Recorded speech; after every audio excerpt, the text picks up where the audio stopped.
오늘 말씀은 여러분 너무 잘 아시는 말씀입니다. 열왕기상 이제 후반부에 보면 이제 엘리사의 사역들이 쭉 나오고, 그 다음에 열왕기 하로 넘어가면 엘리사의 사역들이 나옵니다. 엘리야가 지금 호렙산에서 하나님을 만나는 장면인데, 실은 이 장면까지 어떤 일이 벌어졌습니까? 그전에는 엘리야가 갈멜산에서 850대 1로 바알과 아세라의 선지자들과 싸워서 승리했는데, 그 다음날 이세벨이 전령을 보내서 내일 이맘때 너는 반드시 죽어 있을 것이다 라고 하는 그 말 한마디에 간담이 마음이 확 녹아서 엘리야가 도망을 갑니다. 어디로 갑니까? 저 밑에 지방으로 내려가기 시작합니다. 로뎀나무 아래서 하나님 나 죽여주세요 막 그러고 있는데, 막 천사가 나타나서 주물르고 일어나서 떡을 먹으라 하고 해갖고 막 밑으로 더 내려보냅니다. 그래서 내려왔더니 어디예요? 호렙산이라는 거죠. 호렙산이 어디입니까? 신의 산입니다. 옛날에 모세와 하나님이 만났던 그곳, 그리고 이스라엘이 하나님과 만났던 그곳에 엘리야가 거기서 또 하나님을 만납니다. 오늘 그렇게 엘리야가 하나님을 만날 때 하나님께서 다시 그를 일으키시고 사명을 부여하시는 장면이 나옵니다. 그 내용인즉 아람 왕 하세엘을 세우고 그에게 피한 자를 이스라엘의 예후왕을 세워서 그가 죽이게 하는 그런 장면, 그리고 그 예후의 칼을 또 피한 자를 엘리사가 죽이게 하는 그 장면이 나옵니다. 하사엘과 예후는 엘리사가 실은 기름을 부어서 나중에 세우게 되고, 엘리야는 우선 엘리사를 먼저 자기의 후계자로 삼는 장면이 오늘 계속 나옵니다.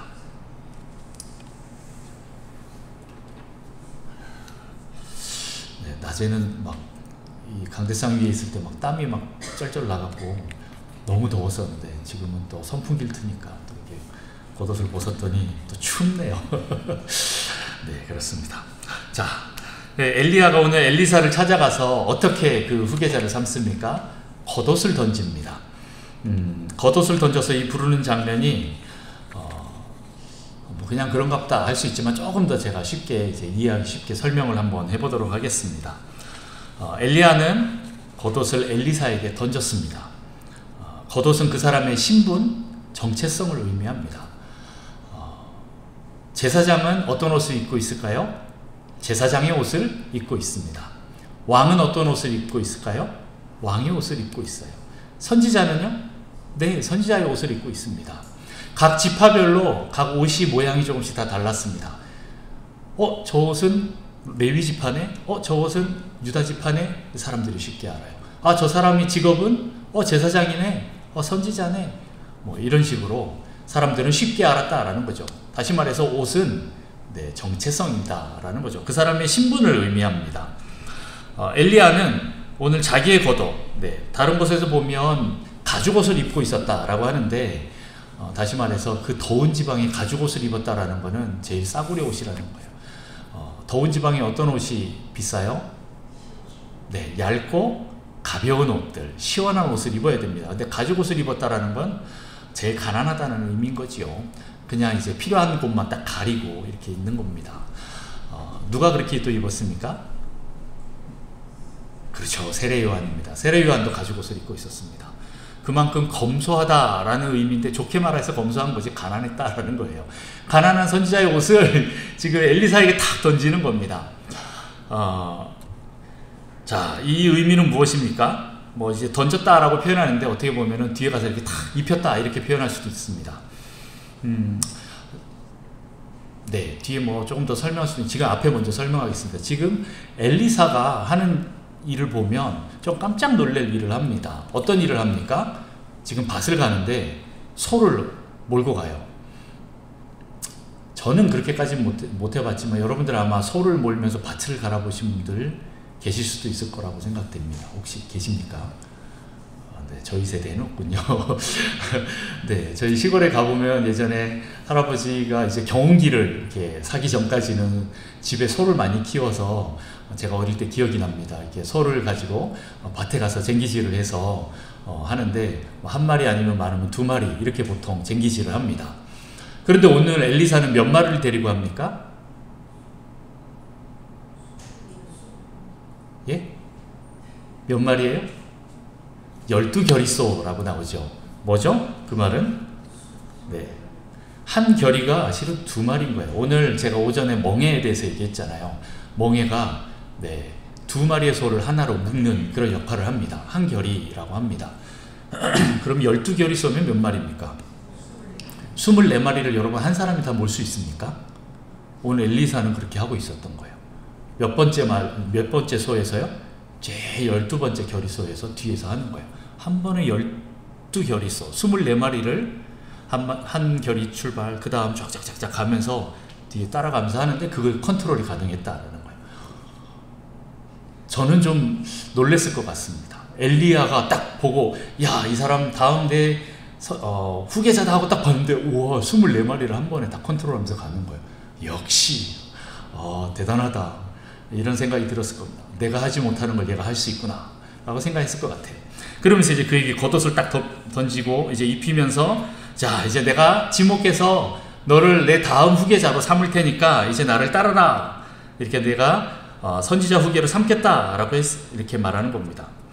그러면 보통 이렇게 지목을 당하면 어떻게 합니까? 황송해서 따라가게 되는 것입니다. 와, 엘리야라는 선지자가 나를 지목했네? 후계자로 나를 지목했네? 엘리야라는 선지자가 어떤 선지자입니까? 구약시대의 선지자의 대명사입니다. 대표 선지자 한 명 뽑으라 그러면 엘리사를 뽑습니다. 나중에 그 계시록이나 이런 데 보면 두 증인이 나오지요. 두 증인이 누굽니까? 실은 모세와 엘리야를 말합니다. 모세는 율법을 대표하고 또 지도자를 대표합니다. 엘리야는 어떤 사람입니까? 선지자를 대표하는 사람이에요. 이야, 구약시대의 선지자의 대명사, 이 대표 엘리야가 나를 후계자로 삼았다? 그러면 어떤 마음이 들겠습니까? 감사하다 그러고 따라가는 거예요. 만약 저로 친다면 뭐 사랑의 교회 아니 온누리 아니 뭐 여의도 순복음교회 담임 목사님이 이명철 목사님의 다음 후계자입니다. 이렇게 해갖고 지목을 하는 거예요. 그러면 어떻게 해야 됩니까? 아, 괜찮습니다. 저는 북성실교회에 머물겠습니다 하고 있어야 됩니까? 아니면 따라가야 됩니까? 말 잘하셔야 돼요. 네. 보통 이제 그런 사람 있는 거죠. 뭐 이재용 회장이 제 다음 그걸로 우리 송대천 감독사님을 내 후계자로 삼겠습니다. 삼성을 이끌어 주십시오. 그러면 어떻게 합니까? 북성실교회 버리고 가야지요. 네. 삼성인데. 네. 그렇게 후계자로 지목하면 감사합니다. 불러주셔서 그 영광스러운 자리에 불러주셔서 감사합니다 하고 따라가야 되는데 지금 엘리사는 어떻게 합니까? 약간 반응이 조금 다릅니다.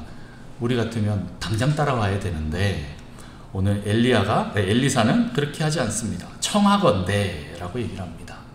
보통은 그냥 일반적인 순서에 따라서 이게 따라가야 되는데 반대로 행하고 있다라는 거예요. 20절에 보면 엘리야에게로 달려가서 이르되 청하건대 나를 내 부모와 입맞추게 하소서 그리한 후에 내가 당신을 따르리이다. 이렇게 말하는 거예요. 바로 따라오지 않고 부모님에게 작별 인사하고 오겠다라는 거죠. 예수님 따르려고 했던 제자 중에 그런 사람이 있었잖아요. 예수님, 제가 우리 아버지가 돌아가셨는데 장사 지내고 가겠습니다. 그랬더니 예수님 뭐라 그래요? 네, 죽은 자들로 죽은 자를 장사하게 하고 너는 나를 따라오라. 좀 모질어 보이지만 예수님께서는 그렇게 제자를 부르십니다. 오늘 엘리야도 엘리사를 이렇게 불렀는데 엘리사가 갑자기 부모님도 안 죽었지만 내 부모에게 가서 인사드리고 오겠습니다. 이렇게 얘기를 하는 거예요. 그렇게 하지 않는 거에 대해서 좀 모질다라고 생각할 수 있지만 어쨌든 기존에 있었던 그 방식하고 좀 다르게 행하는 거예요. 우리가 볼 때는 그냥 뭐 이렇게 생각할 수도 있지만 뭐 어쨌든 그래? 그럼 뭐 그렇게 해? 뭐 이렇게 하고 다시 돌려보냅니다. 엘리야도 그렇게 불렀는데 엘리사가 갑자기 부모에게 가겠다고 그리고 자기 방식대로 인사하고 오겠다고 그렇게 가는 겁니다. 이게 그냥 잠깐 가서 안녕히 계세요 이 수준이 아닙니다. 소를 잡아갖고 그 멍에를 장작으로 해서 불을 지펴서 어떻게 합니까? 지금 바베큐 파티를 하는 거예요. 소를 잡아서 동네 사람들을 다 부르고 잔치를 벌이는 겁니다. 자, 내가 엘리야의 이제 후계자가 되었습니다. 여러분 잘 계십시오 하고 작별 인사를 하는 거죠. 잔치를 벌여서 이렇게 하고 그 다음에 따라가는 거예요. 엘리야는 지금까지 이 행태를 보니까 자기가 생각했던 그 예상대로 이 엘리사가 그대로 행하지 않는 것에 대해서 순간 당황했을 겁니다. 적잖이 놀랍니다. 그래? 그럼 그래 돌아가서 인사하고 와. 그래. 네 마음대로 해. 난 분명히 널 불렀어. 이렇게 얘기하면서 돌려보냅니다. 엘리야는 속으로 아마 이랬을 수도 있어요. 야, 이거 잘못 부른 거 아니야? 하나님이 말한 그 엘리사 맞아? 동명이인 딴 사람 아니야? 뭐 이렇게 생각했을 수도 있어요. 아니, 보통은 딱 부르면 딱 그 사명에 반응하는 그 모습, 자기는 그렇게 훈련을 받았는데 엘리사는 왜 그러지 않지? 라고 하면서 머리가 좀 복잡했을 것 같아요. 그런데 그 엘리사는 하나님이 부르신 그 엘리사 맞습니다. 비록 엘리야의 마음에 쏙 드는 그런 엘리사는 아니었을 수도 있어요. 하지만 엘리야와 다른 이 엘리사를 통해서 하나님의 역사를 하나님께서 펼쳐나가십니다. 엘리야가 행했던 성령의 역사를 엘리사는 갑절이나 행합니다.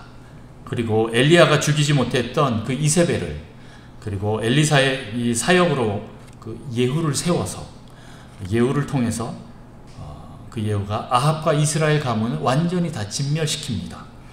바알과 그 우상 숭배의 죄악들을 이스라엘에서 계속 심판하고 진멸하는 일이 벌어집니다. 다시 말해서 엘리야보다 어떻게 보면 엘리사가 더 많은 일들을 행하고 있는 거예요. 그런데 엘리야의 방식이 아니라 엘리사의 방식대로 합니다. 물론 이것이 다 하나님의 방식인데 다른 사람을 통하여서 그 일들을 하는 거죠. 엘리야처럼 우리 다음 세대가 엘리사가 좀 마음에 안 들었던 것처럼 우리 다음 세대가 마음에 좀 안 든다 할지라도 여러분, 우리는 하나님을 믿습니다. 하나님을 믿기 때문에 하나님이 다음 세대에 새로운 일을 행하실 것에 대해서 우리는 기대하면서 믿음으로 나갈 수밖에 없습니다. 아니요, 믿어보는 겁니다. 하나님을 믿기 때문에 다음 세대를 믿는 겁니다. 야, 저 다음 세대가 저거 어떻게 할 수 있을까? 우리도 이렇게 힘들게 가고 있는데 다음 세대는 더 악하고 음란한 세대인데, 야, 쟤네들이 저걸 할 수 있을까? 라고 하지만, 네, 실은 하나님은 우리도 쓰셨습니다.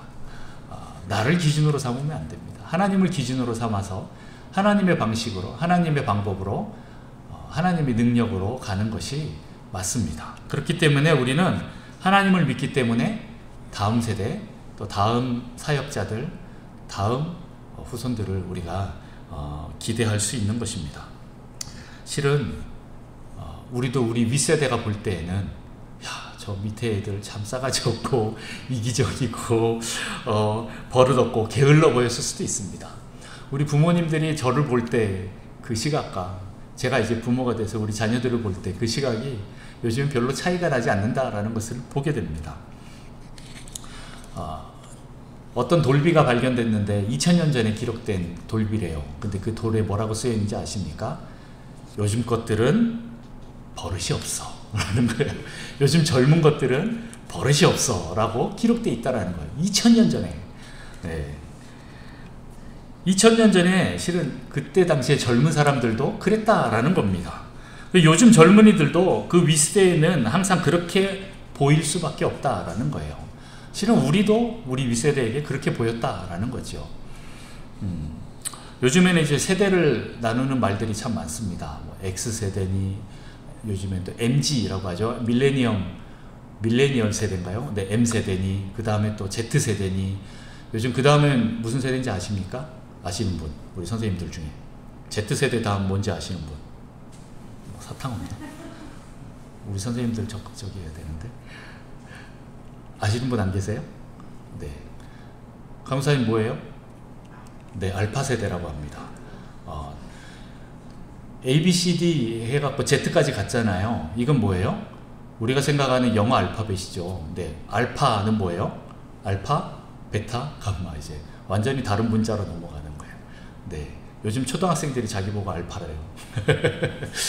네, MZ 세대 다음에 또 알파 세대가 또 계속 이어집니다. 뭐 통계학적으로 이게 또 다른 설문조사에 보면 세대 차이가 몇 살 정도 나야 이제 세대 차이를 느낍니까? 했을 때 몇 살 정도 나야 세대 차이가 느껴집니까? 우리는 보통 한 10년 정도 잡잖아요. 근데 일반적으로는 6.7년 정도라고 합니다. 다시 말해서 한 7살 정도 차이 나면 세대 차이가 난다라고 생각되는 거예요. 어제 강사님하고 얘기했나요? 저는 이제 국민학교 세대인데 요즘은 뭐라 그래요?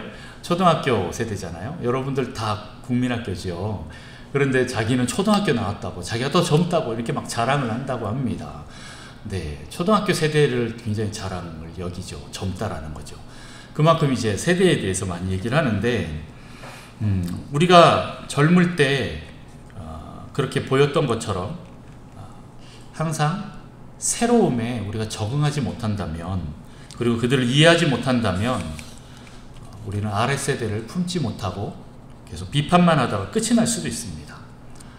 우리 부모 세대들이 우리 자녀 세대를 계속 내가 원하는 대로, 내가 생각하는 그 방식대로 계속 몰고 가다 보면 어떻게 됩니까? 네, 결국에는 그 등살이 못 이겨서 네, 오히려 그 세상에서도 도태될 수밖에 없는 그런 사회가 됩니다.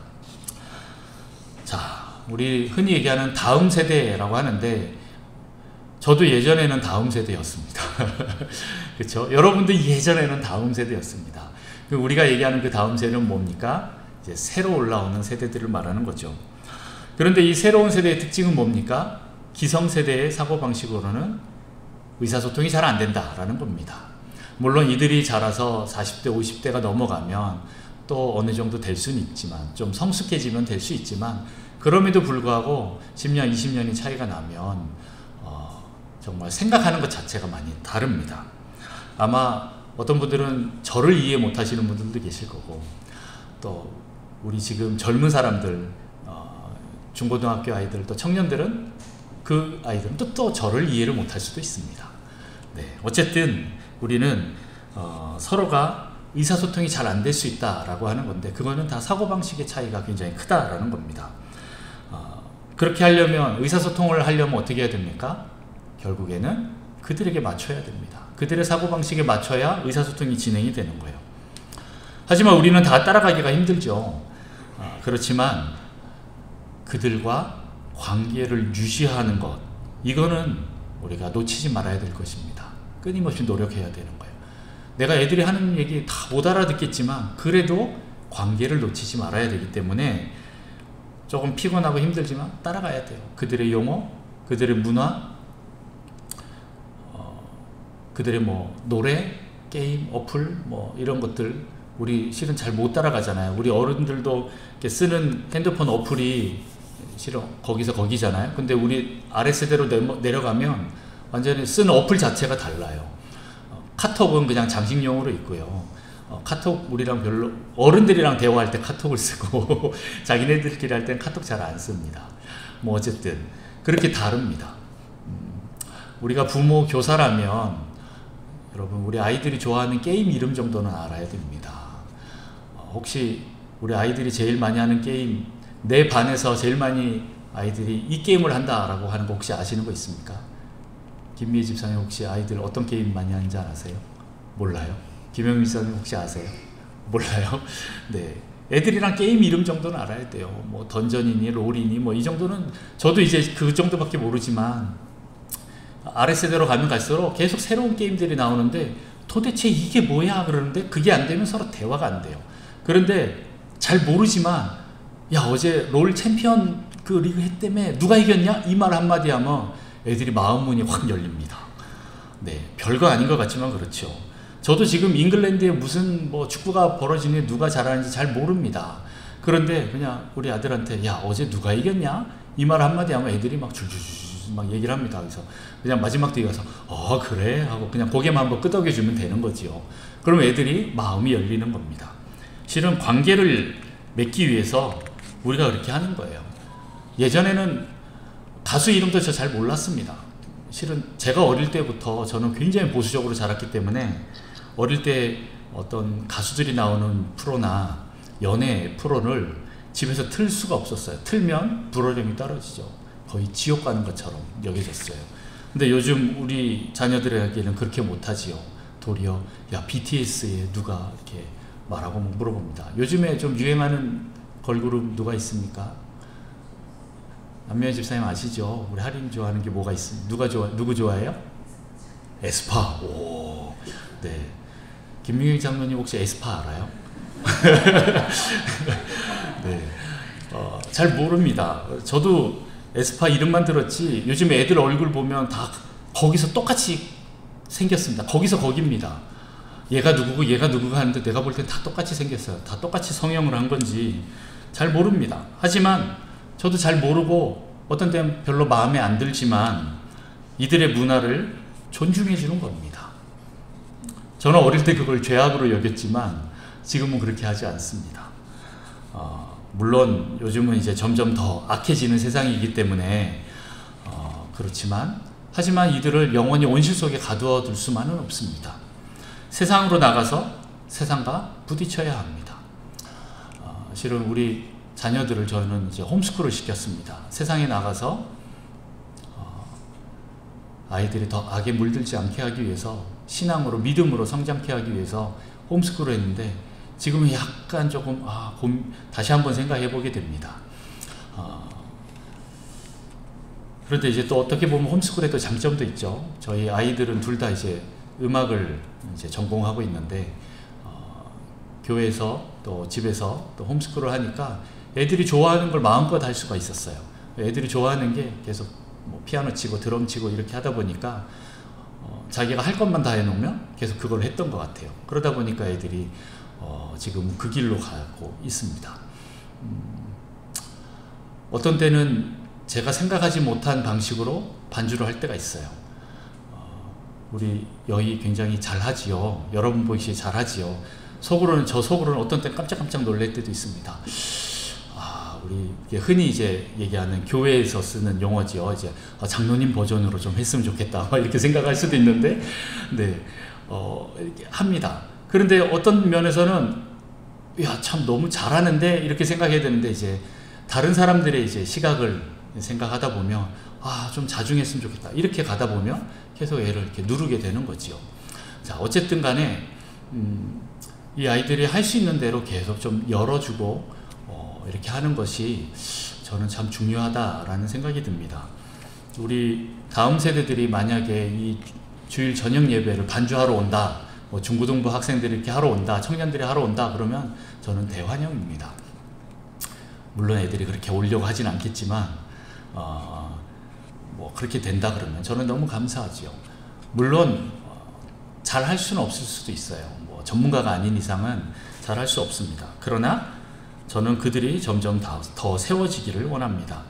어쨌든 이 아이들은 세상으로 나가서 세상과 부딪혀야 됩니다. 하지만 그들이 악에 물들지 않게 하려면 어떤 방법을 써야 될까요? 산속으로 데리고 들어가야 될까요? 제가 그런 생각도 해봤거든요. 이 아이들을 정말 세상에서 악에 물들지 않고 온전한 거룩함으로 정결함으로 키우려면 산속으로 들어가는 방법밖에 없는 거예요. 근데 그게 아니라면 이들이 세상에서 신앙을 잃지 않고 오히려 뛰어넘을 수 있게 계속 뒤에서 아니면 옆에서 지지해주고 함께 해줘야 하는 거예요. 야, 나도 이렇게 세상을 뛰어넘으려고 애쓰는데 야, 너희도 많이 힘들지? 우리 한번 같이 한번 해보자. 아빠도 쉽진 않지만 이렇게 해보려고 해. 너희도 한번 해보자. 할 수 있어. 라고 하면서 계속 해야 됩니다. 그래서 우리가 다음 세대를 위해서 해야 할 일들이 있습니다. 자, 첫 번째, 앞에서 계속 얘기했던 것처럼 존중해야 합니다. 우리나라 그 어린 세대들의 그 이름이 어린이라고 표현하잖아요. 이게 왜 생겨난 말인지 아시죠? 옛날에는 그런 말이 없었는데 어린이라는 단어를 방정환 선생님이 했는데 그들을 존중하는 의미로서 이런 단어를 썼습니다. 그 말은 뭐예요? 옛날에는 어린아이들은 존중의 대상이 아니었다라는 거예요. 그렇죠. 네. 지금도 저 3세계나 저 선교지에 가보면 초등학교 학생들이 벌써 생존 그 전쟁터에 나가서 그들이 돈을 벌고 있는 그런 모습들을 봅니다. 그런 거 보면 어떻습니까? 전혀 존중되고 있는 문화가 아니에요. 아이들이 뛰어놀고 거기서 공부하고 성장해야 되는데 가족의 생계를 책임지기 위해서 나가서 돌을 깨고 있고 물을 깃고 그런 일들을 하고 더 나아가서 어떤 데는 총을 들고 가서 싸우는 애들도 있고 그렇습니다.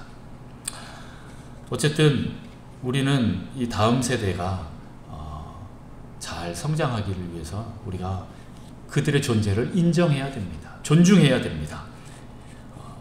뭐 방금 얘기했던 건 먼 다른 나라 얘기고요. 지금 우리나라, 우리 다음 세대를 먼저 봐야 됩니다. 우리 가정들을 봐야 됩니다. 우리 교회를 봐야 됩니다. 이 아이들의 문화와 그 아이들의 언어와 그 사고방식을 여러분 존중하십시오. 무조건 비판하면 무조건 도망갑니다. 네, 안 도망가면 거기에 벌써 어떻게 됩니까? 네, 묶여있는 아이들이죠. 정상이라 그러면 네, 도망가는 게 정상입니다. 율법주의로 우리가 계속 묶는다면, 행위로만 계속 묶는다면 아이들은 도망가게 되어 있습니다. 크면 다 도망가게 되어 있습니다. 지금은 도망갈 수 없고 자기가 생계를 해결할 수 없으니까 그렇게 하고 있지, 나중에 독립적인 그 능력이 생기고 시간이 되면 언제든지 갈 수가 있기 때문에 우리는 그들을 계속 존중해야 됩니다. 그리고 또 언젠가는 그들이 우리 곁을 떠날 수밖에 없습니다. 우리 자녀들은 분명히 우리 곁을 떠날 겁니다. 독립할 겁니다. 그때를 위해서라도 그들이 온전하게 건강하게 잘 세워질 수 있도록 그들을 존중해야 됩니다. 그리고 두 번째로는 공감해야 됩니다. 다음 세대라고 요즘에 이제 일어나는 그 세대들을 보면 특별히 자존감이 낮습니다. 이들의 자존감을 실은 좀 높여주는 것이 우리 교회여야 된다고 저는 생각합니다. 제가 가끔 아이들 데리고 농담하다가도 이제 디스하는 농담 많이 하죠. 아이들 이렇게 약간 조금 디스가 뭔지 아시죠? 이렇게 까는 농담을 통해서 애들을 이렇게 깔아내리고 하면 애들이 막 깔깔깔깔 거리고 웃습니다. 그런데 거기서 끝나면 절대 안 됩니다. 다시 아이를 세워줘야 됩니다. 네. 그 애는 집에 가서 울 수도 있습니다. 자존감이 낮아서. 그런데 이제 관계를 트기 위해서는 그렇게 뭐 할 때도 있긴 하지만, 우리 선생님들은 그렇게 하고 난 뒤에 반드시 그 아이의 자존감을 또 높여주는 그 일들이 있어야 됩니다. 그리고 그 아이들의 애환을 들어주고 그들의 방식으로 반응해줘야 됩니다. 저도 그런 말 잘 안 썼는데 우리 아이들하고 이제 대화하다 보니까 어느 순간 헐이라는 단어를 많이 씁니다. 네, 뭔 말인지 아시죠? 우리 애들이 막 뭐라고 하면 제가 그랬냐? 라고 하면은 좀 이렇게 아주 그냥 이렇게 뻗어잖아요. 그래서 제가 우리 아이들은 뭐라 그러냐면 헐 그럽니다. 그러면 이제 벌써 뜻이 다 통하는 겁니다.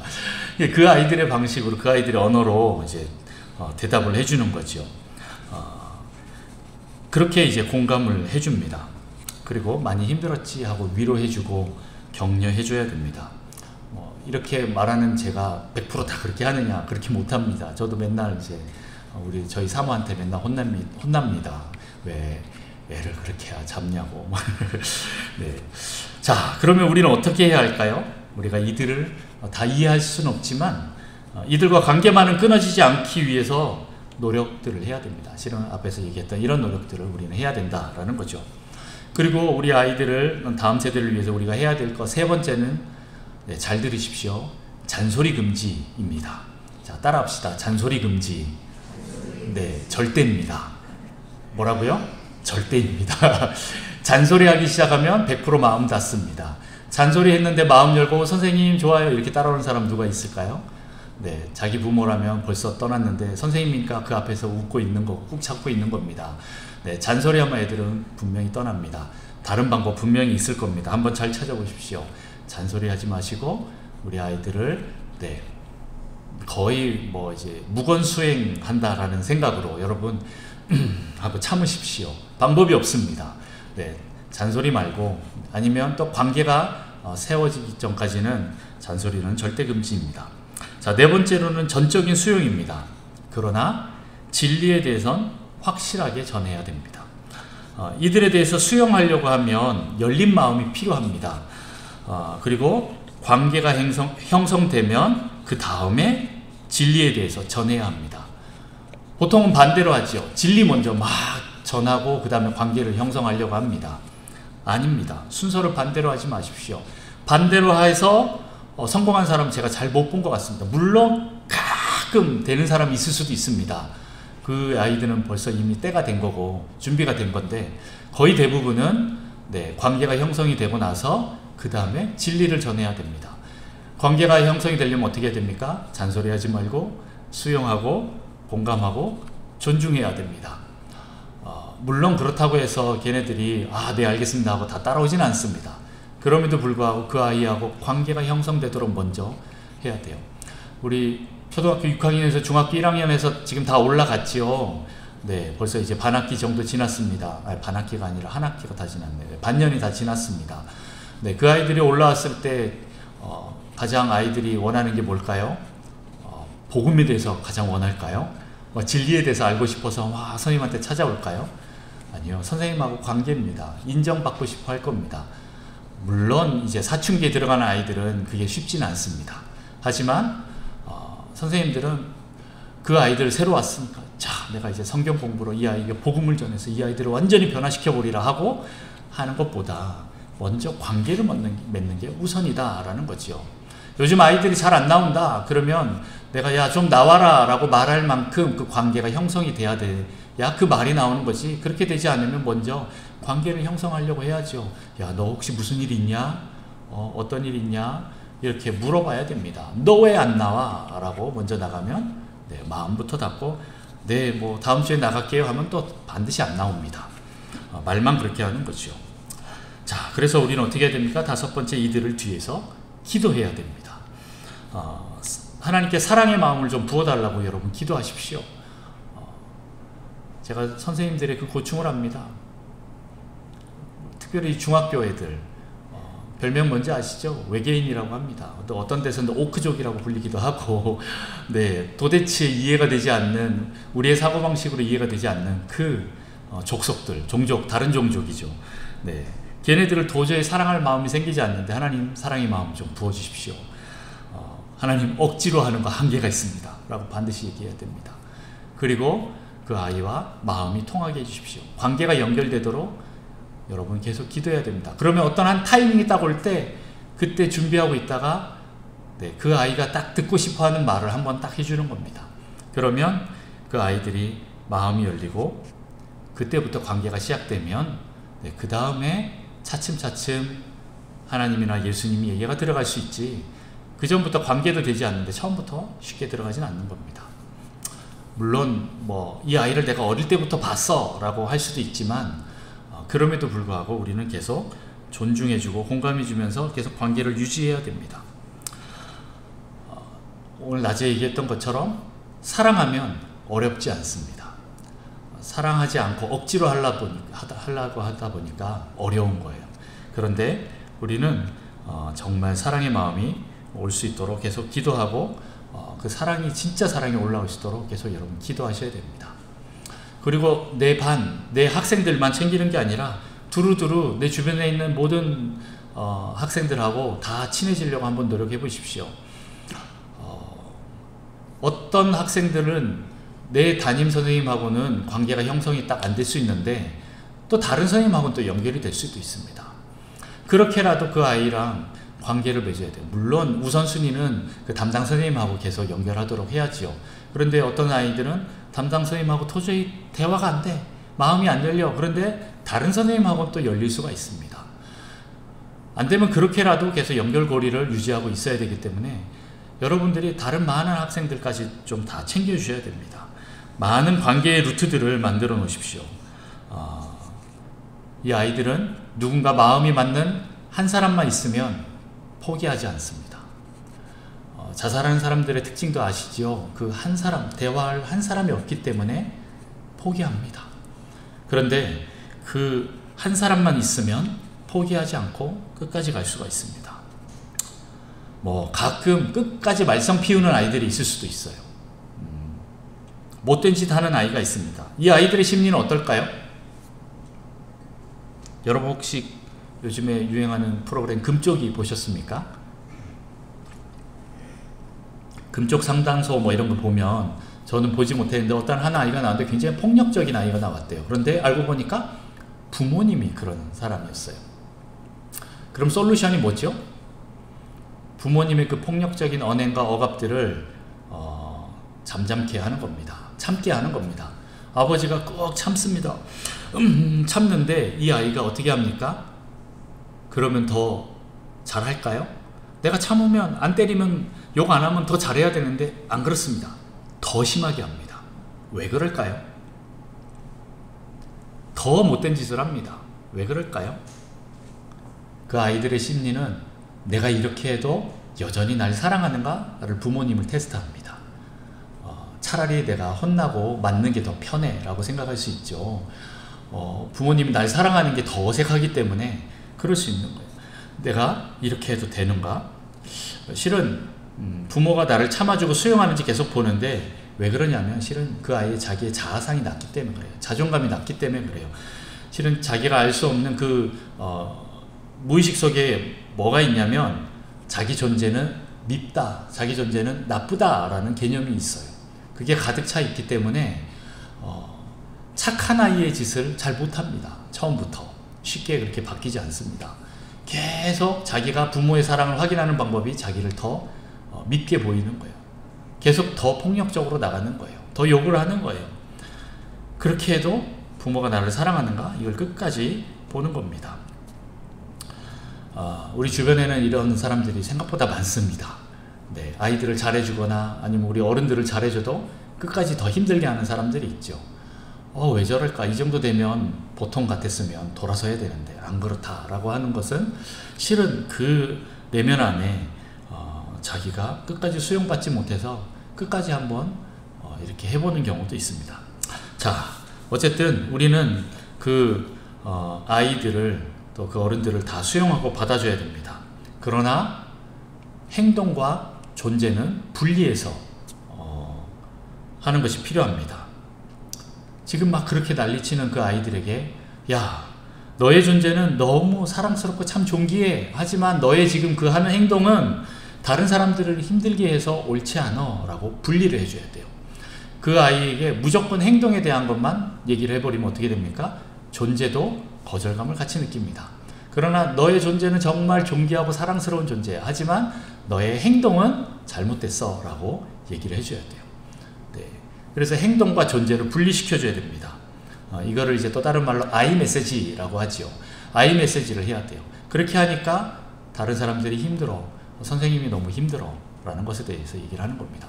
너는 참 좋고 내가 너를 사랑하고 너와 함께 하고 싶은데 이것 때문에 힘들어. 라는 것을 그 메시지를 줘야 됩니다. 자, 그리고 다음 세대들은 중학생만 되면 이미 무기력에 푹 빠져 있습니다. 무기력이 인격화된다라는 거죠. 요즘 아이들이 믿고 있는 그 운명론이 있습니다. 일명 수저론입니다. 아시죠? 네. 태어날 때 어떤 수저를 물고 태어나느냐를 물어봅니다. 어떤 수저를 물었느냐? 누구는 금수저를 물고, 누구는 은수저를 물고, 누구는 흙수저를 물었다. 이렇게 합니다. 요즘엔 더 세분화돼서 뭐 다이아 수저도 있고, 뭐 무수저도 있고, 수저도 없는 집도 있고, 막 그렇습니다. 근데 이 아이들이 중학생쯤 되면 벌써 어떤 마음이 드냐면, 야, 내가 이제 뭘 해도 안 되네 라는 게 눈에 보입니다. 내가 열심히 해갖고 대학 가면 뭐해? 좋은 직장 못 가겠네. 아니, 좋은 직장 가서 열심히 살면 뭐해? 좋은 월급 받으면 뭐해? 저렇게 그냥 부모에게 금수저로 태어난 아이들에 비하면 내가 도저히 따라갈 수가 없어. 나 흙수저인데 아무리 해봤자 은수저도 못 올라갈 것 같아 라는 벌써 무기력이 그 아이들을 지배해서 실은 중학생 때부터 다 포기한다고 합니다. 뭐 옛날에는 수포자 뭐 이런 얘기를 하죠. 수학 포기자. 그런데 요즘엔 뭐 더 나아가서 연애도 포기하고 결혼도 포기하고 자녀도 포기합니다. 더 나아가서 뭐 직장도 포기하고 집도 포기하고 뭐 포기가 너무 많지요. 완전 무기력의 세대로 갑니다. 왜요? 우리 사회가 너무 점점 양극화로 흘러가기 때문에 이 단계를 뛰어넘을 수 없는 거를 사람들이 경험하니까 그냥 인생을 포기하는 겁니다. 그냥 흘러가는 대로 놔두죠. 그냥 핸드폰만 붙잡고 있습니다. 요즘 중학교 아이들 보면 그런 거예요. 진짜 애들 정말 열심히 뭔가 공부하려고 하지 않습니다. 그냥 부모가 하라고 하니까 하는 것 뿐이지 이미 마음속에서는 나는 그냥 죄송합니다. 공무원 분들 뭐라고 하는 게 아니라 그냥 공무원이나 되지. 애들은 벌써 그렇게 가는 거죠. 회사 취직 뭐 이렇게 생각을 안 하고 있습니다. 아니면 그냥 그냥 부모 밑에서 그냥 있으면 되지. 뭐 결혼은 못할 것 같아. 이렇게 얘기를 합니다. 다른 기쁨, 다른 삶의 의미 그리고 비전도 없습니다. 꿈도 다 포기했습니다. 우리는 이런 어린아이들에게, 다음 세대들에게 예수님을 가르쳐 줘야 됩니다. 소개해야 됩니다. 이 아이들에게 하나님이 어떤 존재인지, 그리고 하나님이 너를 얼마나 사랑하시고 너를 향한 그 놀라운 비전이 있다라는 것, 놀라운 계획이 있다라는 것에 대해서 알려줘야 합니다. 물론 아이들이 관계가 형성되기 전에는 그것을 잘 들으려고 하진 않겠지만, 그럼에도 불구하고 우리가 틈이 난다면 반드시 그것을 전해야 됩니다. 그 진리를 전하는 것이 중요합니다. 하나님, 우리가 믿음으로 이 아이들을 보겠습니다. 저 꼴통, 저 이기주의, 저 게으른 저 아이들, 싸가지 없는 전현, 이렇게 하면서 욕할 수도 있지만, 그럼에도 불구하고 하나님 보시기에 이 아이들 어떻게 보시나요? 라고 물어보시고 기도하셔야 됩니다. 우리 선생님들이 그렇게 할 때 우리 아이들에게 소망이 보이고 비전이 보이게 될 것입니다. 우리 선생님들에게 하나님께서 그걸 보여줄 수가 있어요. 그러면 그것을 계속적으로 얘기해 주는 겁니다. 야, 너는 정말 뭘 잘하는구나. 넌 뭐가 될 거야. 라고 얘기하는, 이게 뭐예요? 예언이에요. 여러분, 다른 게 예언이야. 그 아이들을 칭찬하고 격려할 때 그 아이들이 예언이 될 겁니다. 정말 그렇게 자라날 겁니다. 집에서는 나를 꼴통이라고 막 나가라고 하지만, 우리 선생님이 나를 믿어주고 나를 받아주고 하나님의 시각으로 나를 그렇게 선포해 줬을 때 그 아이들은 바뀔 수가 있는 거죠. 내가 믿는 어떤 한 사람만 있으면, 마음이 맞는 누군가 한 명만 있으면 그 아이들은 포기하지 않습니다. 그리고 그렇게 여러분들을 통해서 하나님이 그 아이들을 만지실 겁니다. 실은 사람이 사람을 변화시키기는 저는 힘들다고 봅니다. 사람은 누가 변화시킵니까? 하나님이 변화시킵니다. 성령님이 변화시킵니다. 성령님이 만지지 않으면 우리들은 할 수 없기 때문에 우리들은 할 수 있는 것이 기도밖에 없습니다. 그 아이들과 관계를 위해서 그 모든 것들을 열어놓고, 내가 좀 나이가 많고 늙은 라떼 꼰대 선생님이지만 그래도 내가 너희를 정말 존중하고 내가 너희를 따라가고 싶어, 내가 너희를 정말 사랑하고 싶어 라는 그 마음들을 계속적으로 주면서 여러분들 계속 기도하셔야 됩니다. 그렇게 기도할 때 우리 아이들이 앞에서는 틱틱거리지만 뒤에 돌아서서는 그래도 저 선생님은 나를 존중해 주네, 나를 사랑하네, 반드시 합니다. 네, 그렇기 때문에 여러분들 포기하지 마시고 계속 나가는 여러분 되시기를 축복합니다.